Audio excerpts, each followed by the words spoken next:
வணக்கம் friends, welcome to my channel. இன்று நாம் பார்க்க இருப்பது பூண்டு ஊறுகாய் செய்முறைதான். சுவையான பூண்டு ஊறுகாய் செய்வதற்கு முதலில் நாம் இந்த அளவு புளியை தண்ணீர் ஊற்றி ஒரு அரை மணி நேரம் நன்றாக ஊற வைத்து கொள்ள வேண்டும். ஃப்ரெண்ட்ஸ், பூண்டு ஊறுகாய் செய்வதற்கு இந்த அளவு பூண்டை நாம் நறுக்கி எடுத்துக்கொள்ள வேண்டும். நாம் பூண்டு ஊறுகாய் செய்வதற்கு 2 ஸ்பூன் கடுகை வறுக்க வேண்டும். நாம் எடுத்துள்ள பூண்டு அளவிற்கு 2 ஸ்பூன் கடுகும் 1 ஸ்பூன் வெந்தயமும் வறுக்க வேண்டும். கடுகும் வெந்தயம் நன்றாக வறுபடவும் நாம் கடுகு வெந்தயத்துடன் கெட்டி பெருங்காயத்தை வறுத்து போட்டு அதையும் சேர்த்து பொடி செய்து கொள்ள வேண்டும். ஃப்ரெண்ட்ஸ், தனி வத்தல் பொடி இருந்தால் நாம் ஊறுகாயுடன் சேர்த்து கொள்ளலாம். இல்லையென்றால் நாம் 15 காய்ந்த மிளகாயை வறுத்து கடுகு வெந்தயத்துடன் சேர்த்து பொடி செய்து கொள்ள வேண்டும். இந்த அளவு காய்ந்த மிளகாய் வறுபடவும் நாம் அடுப்பை ஸ்விட்ச் ஆஃப் செய்துவிடலாம். காய்ந்த மிளகாய் ஆறவும் நாம் மிக்ஸி ஜாரில் அரைத்து கொள்ளலாம். இதனுடன் ஊறுகாய்க்கு தேவையான கல்லுப்பை போட்டு நாம் அரைத்து கொள்ள வேண்டும்.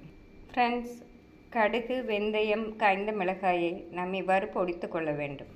ஃப்ரெண்ட்ஸ், பூண்டு ஊறுகாய் செய்வதற்கு முதலில் நாம் நல்லெண்ணெய் ஊற்றிக்கொள்ள வேண்டும். நாம் எண்ணெய் சற்று அதிகமாகவே ஊற்றிக்கொள்ளலாம். அப்பொழுதுதான் பூண்டு நன்றாக வதங்கி வரும். நாம் எண்ணெய் இப்படி நன்றாக காயவும் பூண்டை போட்டு விடலாம்.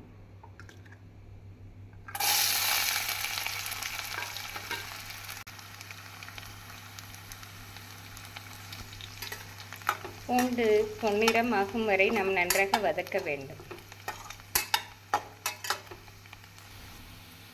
நாம் கெட்டி பெருங்காயம் போட்டு அரைத்தாலும் பூண்டு வதங்கும் போது சிறிது பெருங்காயத்தூள் போடுவது ஊறுகாய்க்கு வாசனையை கொடுக்கும்.